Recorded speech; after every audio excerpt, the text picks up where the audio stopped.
Delivery boy. খবরদার, না জেনে না শুনে কারো সম্বন্ধে একটা উল্টোপাল্টা কথা বলবি নি। তুই জানিস এর আন্ডারে হাজার হাজার লোক কাজ করে, এমনকি আমিও কাজ করি। আঙ্কেল, আমিও নিজের চোখে দেখেছি এ ডেলিভারি বয়। হ্যাঁ, তোমরা ঠিকই দেখেছো, কিন্তু কেন যাচ্ছ ডেলিভারি বয় সেটাই শোনো। ম্যানেজার, এটা আমার ছেলে, আজই বিদেশ থেকে বাড়ি এসেছে। ভালো আছে বাবু? হ্যাঁ ভালো আছি, আপনি ভালো আছেন? হ্যাঁ ভালো আছি। ম্যানেজার, আজ থেকে আমার কোম্পানি তার দায়িত্ব সব আমার ছেলের উপরে দিতে চাই, কিন্তু তার আগে আমার ছেলের কাছ থেকে একটা পরীক্ষা নিতে চাই। কি পরীক্ষা আব্বা? আমি তোমাকে 2 মাস টাইম দিলাম, এর মধ্যে নিজের পায়ে দাঁড়িয়ে ইনকাম করে দেখাতে হবে, তাহলে বুঝবো তুমি এত বড় কোম্পানি চালানোর যোগ্য। ঠিক আছে আব্বা, কাল থেকে আমি ডেলিভারি কাজে যোগ দেবো।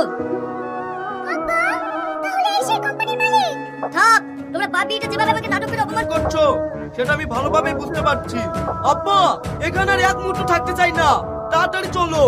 আর হ্যাঁ, আরেকটা কথা, আপনাদের দুজনকে যেন আমার কোম্পানিতে না দেখতে পাই। স্যার, আমি কোনো নাটক করিনি।